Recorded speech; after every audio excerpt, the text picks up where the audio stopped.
अस्सलाम क्लास।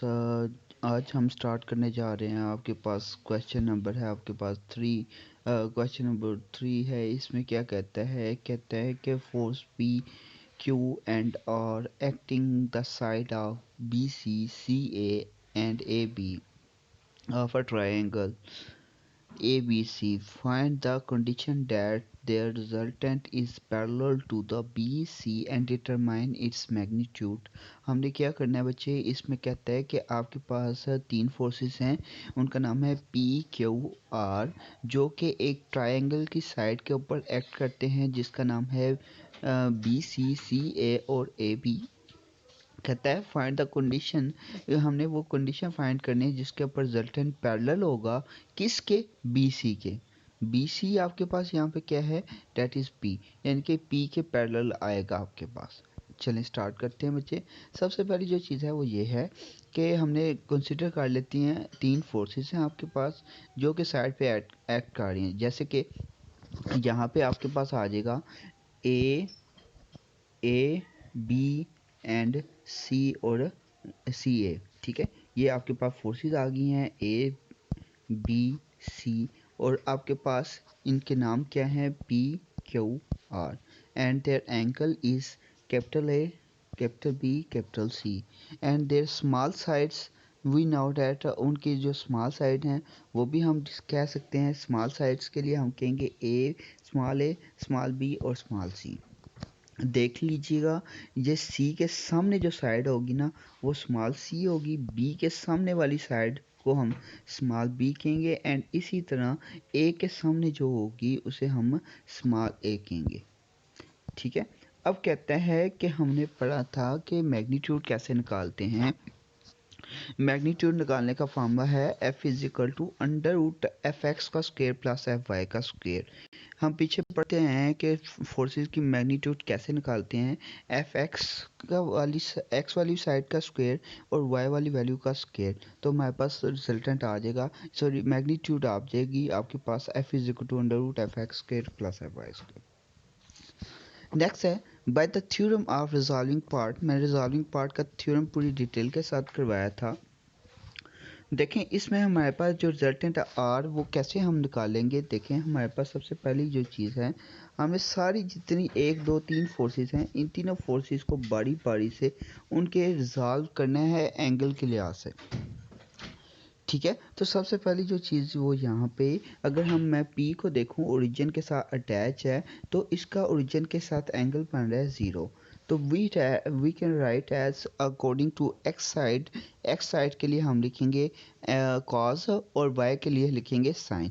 ये माइंड में रखिएगा। तो ओरिजिन के साथ B वाली जो साइड है इसका एंगल बन रहा है डेट इज़ 0, इसलिए यहाँ पे उसने लिखा है कॉस ऑफ 0। नेक्स्ट है उसके बाद आप देखें ये वाला सी जो है ना ये आ जाता है आपके पास सेकंड क्वाड्रेंट के अंदर।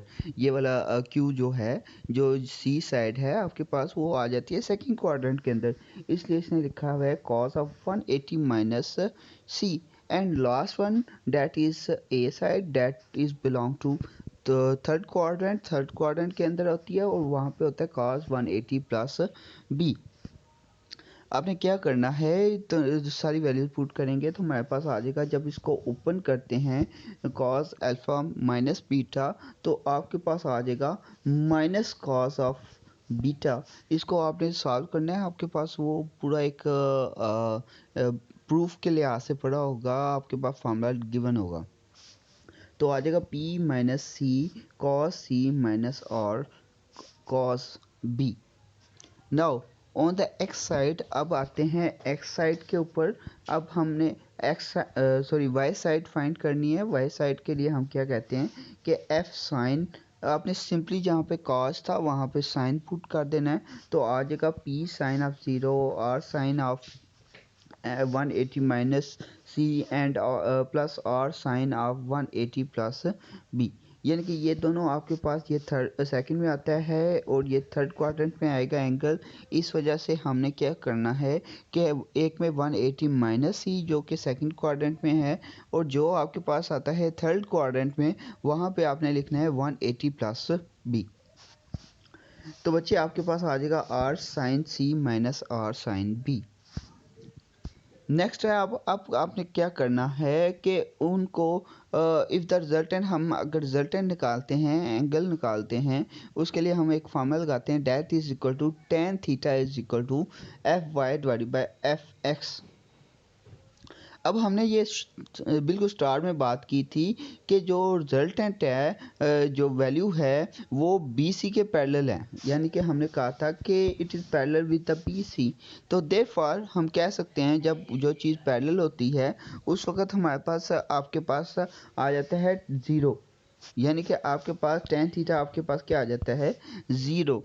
तो उस वक्त आपके पास ये जो एफ एक्स है जब इसके साथ जाकर मल्टीप्लाई होगी तो एफ एक्स भी ज़ीरो हो जाएगी, तो आपके पास यहाँ से आ जाएगा F Y is equal to zero. जब आपके पास आ जाए F Y is equal to zero, हमने एफ वाई की वैल्यू देखी थी, एफ वाई क्या था, R sine C minus R sine B. हमने यहाँ पे पुट कर देना है R sine C minus Q sine C minus R sine B is equal to zero. देखिए ये माइनस था, उस तरफ जाके प्लस हो जाएगा। उसके बाद आपके पास क्यू इधर मल्टीप्लाई हो रहा है, इस तरफ आके डिवाइड हो जाएगा। साइन बी यहाँ पे, ये वाला साइन बी जब इधर जाके प्लस हो रहा था अब मल्टीप्लाई हो रहा है, इस तरफ आके डिवाइड हो जाएगा। आपने साइन वाली वैल्यू को एक साइड पे लिख देना है और जो सिंपल हैं, जो साइड्स हैं, उनको एक साइड पे लिख देना है। तो बच्चे according to which we have, हमने देखा था कि ट्रायंगल की स्मॉल साइड्स भी हैं जिनका नाम है स्मॉल ए, small B, small C.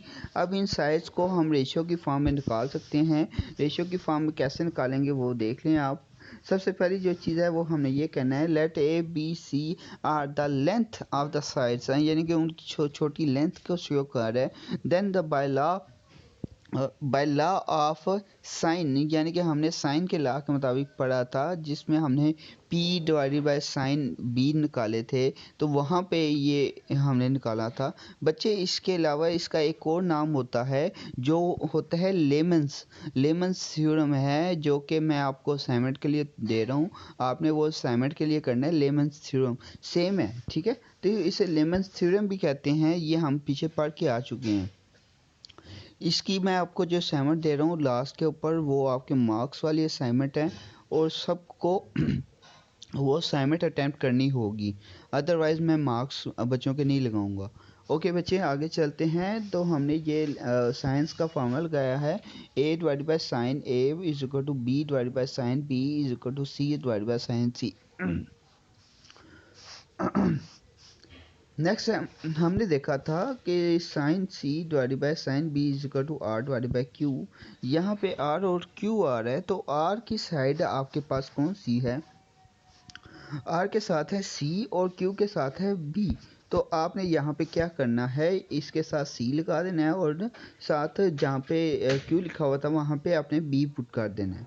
Since हमने ये देखा कि हमें पता चल गया कि R divided by C is equal to C divided by B, तो सिमिलरली आपके पास क्या आ जाएगा कि क्यू इधर डिवाइड हो रहा है, यहाँ पे जाके मल्टीप्लाई हो गया, R is equal to Q into A divided by B. ठीक है, ये इक्वेशन को हमने आगे यूज़ करना है। इस इक्वेशन का नाम हम इक्वेशन नंबर 4 कर देते हैं।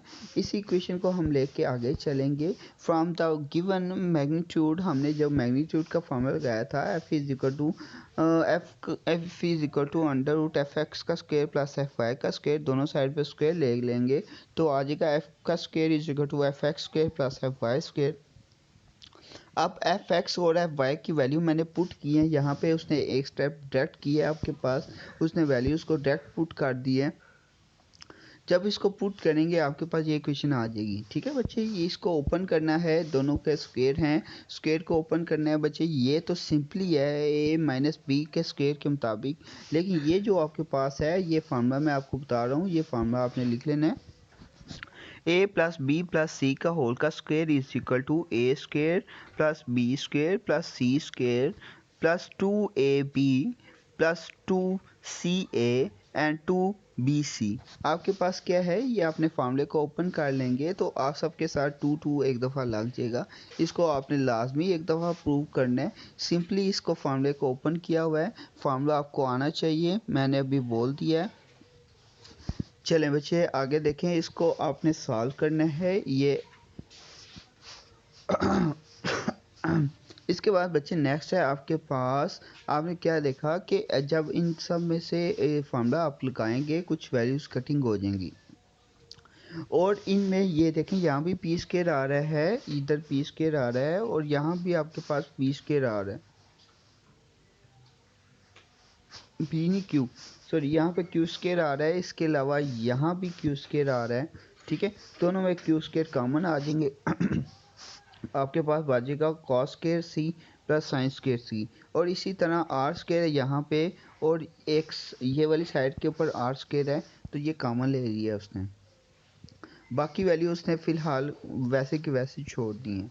नेक्स्ट है, अब ये cos square plus sine square ये आपके पास 1 होता है, इस तरह cos square B plus sine square भी आपके पास 1 होता है।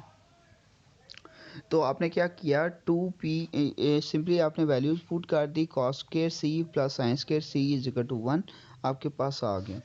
नेक्स्ट है, आप क्या करेंगे, यहाँ पे ये जो इक्वेशन आप देख रहे हैं, इस इक्वेशन के मुताबिक हम क्या करते हैं, हमें पता था कि जो सम ऑफ ऑल द एंगल होता है, यानी कि a प्लस बी प्लस सी एक ट्रायंगल के अंदर वो 180 के इक्वल होता है, ये याद रखिएगा।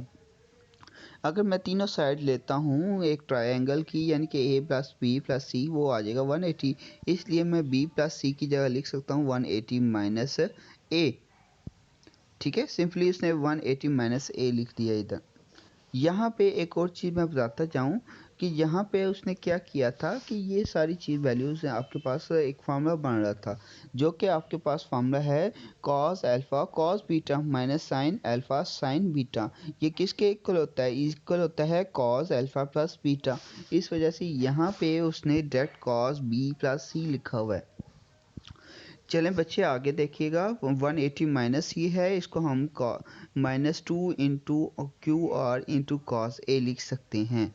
अब मैंने यहाँ पे आपको कंसीडर बताया था इक्वेशन नंबर 4 के मुताबिक R is equal Q into C divided by B. यहाँ पे आपने क्या करना है, आर की जगह पे वैल्यू पुट कर देनी है, आर की जहाँ जहाँ आर लिखा हुआ है वहाँ पे आपने वैल्यू पुट कर दी। इसके अलावा आप देखेंगे स्क्वायर का क्या होगा, क्यू स्क्वायर आ जाएगा, इसी तरह सी डिवाइडेड बाई बी का स्क्वायर एंड अदर आए दूसरी वैल्यूज़ का भी आपके पास आ जाएगा। यहाँ पे आप देख लें। इसके साथ बच्चे आपने क्या करना है, जैसे ही आप इनकी वैल्यूज़ डालेंगे आपने कहना है कि मैं क्यू स्क्वायर के साथ ये भी लिख सकता हूँ B square divide by B. अब यहाँ पे जो उसने मल्टीप्लाई और डिवाइड किया है वो देख लें, बी स्क्वायर के साथ मल्टीप्लाई और बी स्क्वायर के साथ ही उसने डिवाइड किया है। ठीक है, तो P square plus Q square into B square divide by B square plus Q square C square divide by B square. अब यहाँ पे देखें सारी वैल्यूज़ के अंदर जो 1 बाई बी स्क्वायर जो है वो कॉमन आ रहा है, सॉरी यहाँ पे क्यू स्क्वायर, इधर से भी क्यू स्क्वायर और यहाँ भी आपके पास क्यू स्क्वायर कॉमन आ रहा है। Q square divide by B square उसने कॉमन ले लिया, लिख दिया B square plus C square minus 2 B C cos of alpha. अब ये जो वैल्यू है ये हमारे पास B square plus C square minus 2 cos of alpha ये इक्वल होती है ए के। ठीक है, सिंस हमने पढ़ा था ए साइड आपके पास इक्वल है B cos C minus C cos A. अब जब इसका स्केयर लेंगे ना, इस वैल्यू का स्केयर जब आप लेते हैं तो आ जाएगा A square is equal to B square plus C square minus 2 B C cos of A. ये यहाँ भी इसने डायरेक्ट किया हुआ है, इसको इसने स्क्वायर लेना था, वो स्क्वायर वाला पार्ट नहीं किया हुआ, तो ये भी पार्ट आपने याद रखना है। ठीक है, तो आगे चलते हैं बच्चे। यहाँ पे उसने डायरेक्ट ए स्क्वायर पुट कर दिया और इसकी जगह पे उसने कह दिया ए है। अब ये जो स्टेप इसने डायरेक्ट किया हुआ है आपने डिटेल के साथ लिखना है इसको, ठीक है, ताकि आपको समझ आ जाए। बच्चे यहाँ पे अगर आप देखें इस पॉइंट के ऊपर ये आपके पास फार्मूला बन जाता है। कौन सा फार्मूला बनता है, a माइनस पी का होल का स्क्वायर। ठीक है, तो सिंपली हमने लिख देना है p minus Q divided by B divided by A का होल का square. So from this value we can say that then the magnitude of the resultant is equal to p minus Q divided by B A, जो कि आपके पास given था। अच्छा बच्चों, next है आपके पास सिग्मा पाई थ्योरम। ठीक है, लैम्डा म्यू इसे भी कहते हैं लैम्डा म्यू थ्योरम। इसका और दूसरा नाम सिंबॉलिक होता है, लैम्डा का सिंबल डाल के उसके बाद म्यू का सिंबल डाल के देन थ्योरम। बहुत इंपॉर्टेंट है, अक्सर आ जाता है। तो इसमें क्या कहता है कि if two components of forces are represented by lambda O, कहते हैं लैम्डा ओ ए, कहते हैं दो कंपोनेंट्स हैं, एक आपके पास लैम्डा ओ ए के साथ शो कर रहा है, एक दूसरा म्यू ओ बी के साथ शो कर रहा है। ठीक है, एक आपके पास लैम्डा है और दूसरा आपके पास म्यू है। Then the forces resultant is given by lambda plus mu into OC, then OC divided by AB such that हमारे पास इस तरह डिवाइड करेगा कि AC ratio CB is equal to mu ratio lambda. अब यहाँ पे फिगर की तरफ आ जाएं बच्चे। फिगर में क्या कहता है, आपके पास एक साइड है जिसका नाम है लैम्डा ओ ए और दूसरी जो बी साइड है आपके पास लैम्डा ओ बी। अब ये क्या कहता है, फ्रॉम द गिवन स्टेटमेंट वो कहता है कि ए और बी को सी इस तरह कट करता है कि एक तरफ म्यू आ जाता है एक तरफ लैम्डा आ जाता है। ये उसने गिवन ही किया हुआ है कि सी जो पॉइंट है, सी लाइन जो है वो ऐसे कट करती है कि आपके पास हाफली कट हो जाता है ट्रायंगल, और एक तरफ म्यू आ जाता है एक तरफ लैम्डा आ जाता है आपके पास। अब बच्चे आगे चलते हैं, कहते हैं let we have that resultant हम कैसे निकाल देते, sum of all the forces, एक ये फोर्स है एक ये फोर्स है, तो इन दोनों फोर्सेस को ऐड कर लेंगे। Resultant R is equal to lambda O A plus mu O B. ये टोटल रिजल्टेंट आ जाएगा इस साइड पे ए बी का है। आगे चलते हैं बच्चे, आर इज इक्वल टू आ गया है lambda O A plus mu O B. Equation number 1 का नाम दे देंगे इसे। Since we have A C ratio B C B is equal to mu ratio lambda, ये गिवन किया हुआ था उसने, क्योंकि इसने कहा था सी पॉइंट ऐसी जगह पे कट करता है जिसमें आपके पास एक साइड पे म्यू आ जाता है और एक साइड पे लैम्डा आ जाता है, इसलिए आपके पास आ गया है A C ratio C B is equal to mu divided by lambda. आपने क्या करना है, रेशो को जैसे हम खत्म करते हैं तो आपके पास आ जाता है A C divided by C B is equal to mu divided by lambda. ठीक है, लैम्डा इधर डिवाइड हो रहा था उस तरफ जाके मल्टीप्लाई होगा, सी बी इधर मल्टीप्लाई हो रहा है इस तरफ डिवाइड हो रहा है इस तरफ जाके मल्टीप्लाई होगा, तो आपके पास आ गया lambda A C is equal to mu C B. Plus हो रही थी ये वाली टर्म दूसरी तरफ जाके माइनस हो जाएगी, इसे इक्वेशन नंबर आपके पास सेकंड इक्वेशन कह देंगे। ठीक है, lambda A C minus mu C B is equal to 0। एक और चीज़ जो मैं आपको बता रहा हूँ कि वो ये कि अगर आपने साइड चेंज करनी है, जैसे ये सी बी लिखा हुआ है और मैं उसको बी सी में करना चाह रहा हूँ तो मैं साइन चेंज कर दूंगा। ये देखिए, ये यहाँ पे अगर मैं ये वाली साइड की बात करूँ सी बी, तो इसको अगर मैं अपोजिट कर दूँ डैट इज़ बी सी, तो उस वक्त तो हमारे पास साइन चेंज हो जाएंगे। तो यहाँ पे उसने साइन इस वजह से चेंज किया और इसे इक्वेशन नंबर 2 का नाम दिया, ये माइंड में रखिएगा। अप्लाइंग फ्रॉम द फिगर के मुताबिक आपके पास एक राइट ट्रायंगल बन रही है जिसके मुताबिक O A is equal to, यहाँ पे O A is equal to O B is equal to B A, sorry C A, नहीं दूसरी वाली फिगर ली है छोटी वाली, ओ ए ओ सी और सी ए, ये वाली नीचे वाली ट्रायंगल जेड जो कि म्यू की बात कर रहा है। तो आपके पास आ गया बच्चे लैम्डा ओ ए, सर दोनों तरफ तीनों तरफ लैम्डा के साथ मल्टीप्लाई किया है, तो lambda O A is equal to lambda O C plus lambda C A. Equation number आपके पास 3 आ गया है। इसी तरह ऊपर वाली ट्रायंगल जिसका नाम है O C O B and B C, उसको आपने ले लिया है। उसके बाद यहाँ पे बी सी नहीं बनेगी, आपने याद रखिएगा यहाँ पे सी भी बन रही है। अब क्या करेंगे, दोनों तरफ म्यू के साथ मल्टीप्लाई कर देंगे, आपके पास इक्वेशन नंबर 4 बन जाएगी। दोनों इक्वेशंस को हमने ऐड करना है ताकि हमारे पास रिजल्टेंट आ जाए। ये वाली इक्वेशन को भी और ये वाली इक्वेशन को भी हमने क्या करना है, ऐड करना है from the given first equation. पहली इक्वेशन के मुताबिक हमारे पास ऐड होंगी। ठीक है, जैसे ही हम उन्हें ऐड करेंगे हमारे पास ये वैल्यू आ जाएगी, mu A O C plus mu C A plus mu O C plus mu C B is equal to 0। Resultant में आपके पास 0 के इक्वल थी, इस वजह से ये 0 आ गया। नेक्स्ट है, अब यहाँ पे जो पॉइंट नोट करने वाला है वो ये कि आपके पास दूसरी तरफ जो वैल्यूज़ थी, दूसरी तरफ ये वैल्यूज थी लैम्डा और यहाँ पे म्यू, यहाँ पे लैम्डा और यहाँ पे म्यू, इन दोनों में सॉरी, और इन दोनों में ओ सी जो है वो कॉमन आ रहा है, तो lambda plus mu into O C plus C A plus mu C B. अब सी बी है, इस साइड को चेंज करेंगे।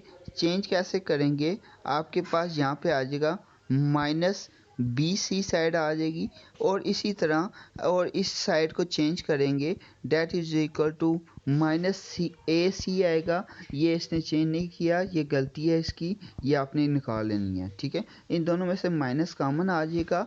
From the given we have this value, जो कि आपके पास था lambda A C plus mu B C is equal to 0। यहाँ पे देख लें बच्चे, उसकी मिस्टेक है, उसने सी ए लिखा हुआ है, यहाँ पे ए सी आता है, ठीक है। ये आपने मिस्टेक निकाल लेनी है। तो ये किसके इक्वल आ गया, 0 के इक्वल आ गया। So we have the resultant R is equal to lambda plus mu into O C. बच्चे आपके पास नेक्स्ट असाइनमेंट है, एक तो जो आपने करना है क्वेश्चन नंबर 9 और क्वेश्चन नंबर 10, ठीक है। 9 और 10